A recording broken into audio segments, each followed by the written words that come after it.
if you're going to be able to put this in the video, but I'll tell kind of an amusing story.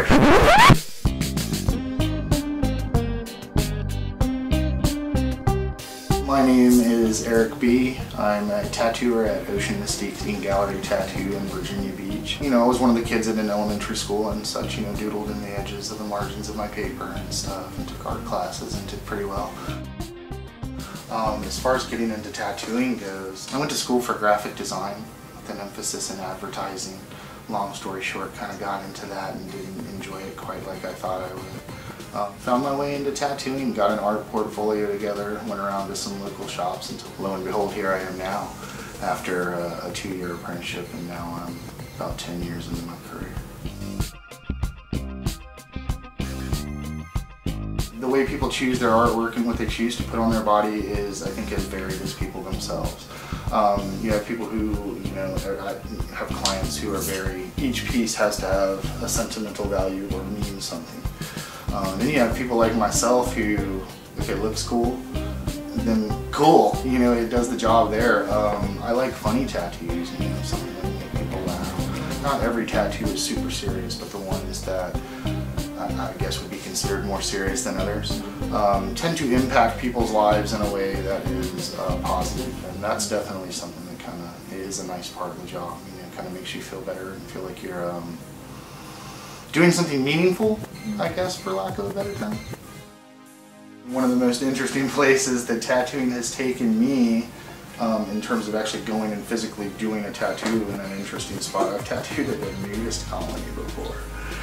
Yeah, I think, you know, when people have an idea in their head of what a nudist colony is, you know, and then to go do your job at that nudist colony, it's a little bit strange. It was very interesting. Not at all what you think a nudist colony, I think, is going to be when you think of it in your head. Tattoo in that environment, which is, you know, you're kind of out of your element. So it made it, you know, pretty interesting.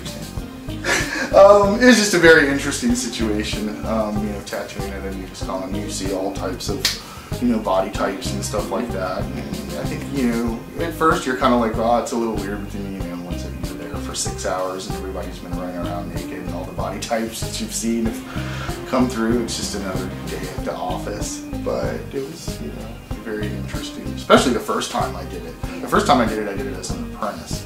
You know, so I'm supposed to be sitting there assisting all the artists and such, and you know, trying to do that.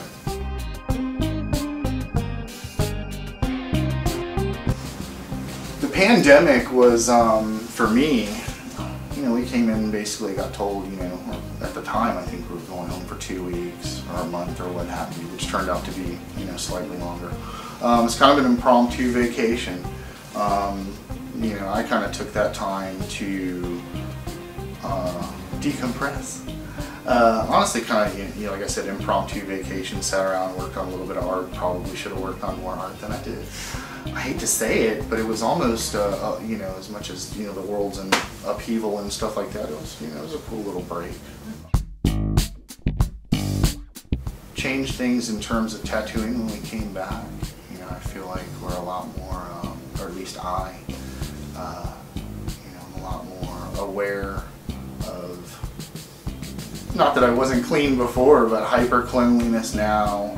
I actually kind of prefer tattooing with a mask on now that we, you know, now we've come back and they've relaxed the mask regulations. I still wear mine when I'm tattooing.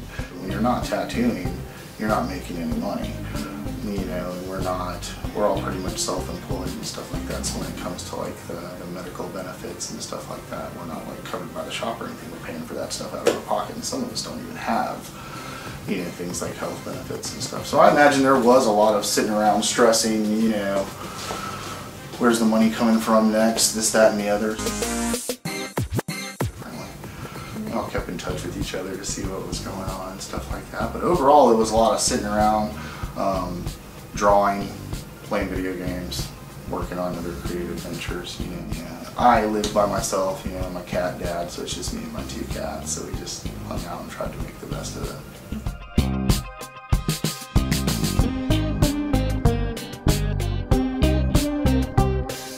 Like I said, as much as you don't want to celebrate something like a pandemic, I mean, you know, the time off the forced time off. Whether you felt like you needed it or not, you maybe did. It was good to have. I think since, you know, there being a bit of a relaxing, you know, with all of the strictness with the COVID, people are a lot, yeah, they're a lot happier to be out and about and kind of doing their thing and returning to normalcy. You know, when you get regular clients and stuff like that, you know, roll through and you see them, you know, once every couple months or so, sometimes even more frequently than that, it's almost like an extension of your family.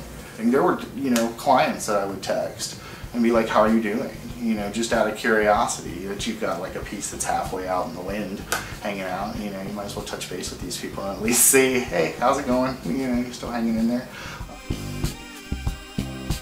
Yeah, doing an original piece and tattooing it on somebody, particularly if it's, you know, a subject that you know you feel super close to for whatever reason or another. I mean, it's part of the job, you know, and you know that.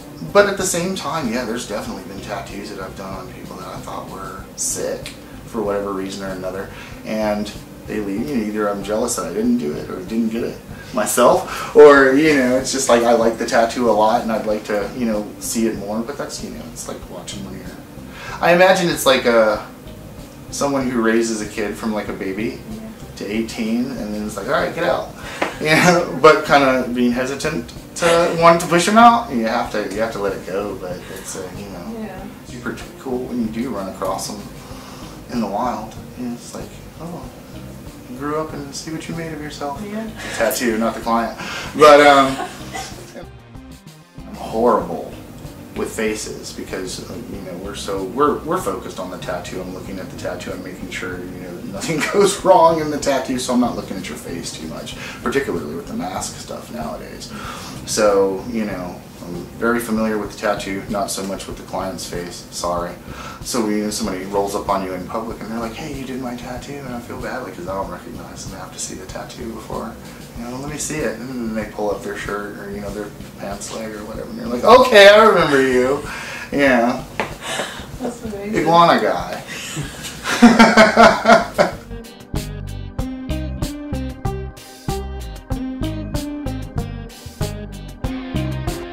To be a tattooer, gosh, I guess first things first, you know, spend some time getting, you know, a good portfolio together of some strong work. Getting that together, getting a portfolio, visiting shops. Don't be thin-skinned. You know, apprenticeships can be kind of rough. You're going to get asked to do kind of some crazy stuff over the course of it. When I got into tattooing, it was, at least at the time, there was still kind of almost this, like, people know what tattooing is, but they don't know the ins and outs of it and how to get into it, so it's a little bit difficult. I would say don't be afraid to go into a shop, maybe pester some people and ask some questions.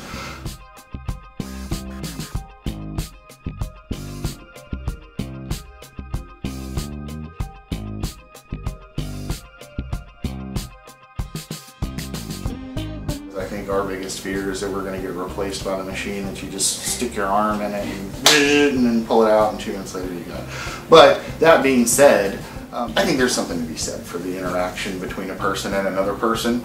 So even if it does, you know, if we get to, you know, 30 years down the road and everything's like full-blown automation, I still think there's going to be people putting their hand actually to people's skin again, because there's the human interaction. There's something that's, you know, if the circumstances call for it, something that's, you know, drawn specifically for you, custom for you.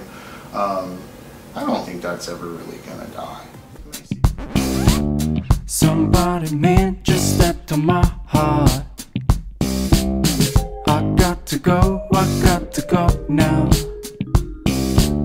Somebody, man, just stepped on my heart.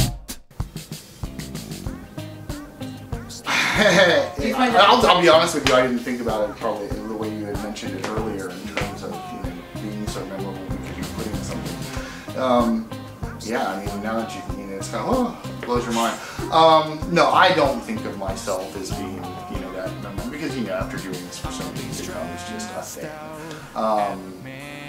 That's an interesting point. It's awesome if, you know, if people do remember me because I did something that they like on Emperor. That's great. At midnight, I'll be stressed out. At Man, I got to go now.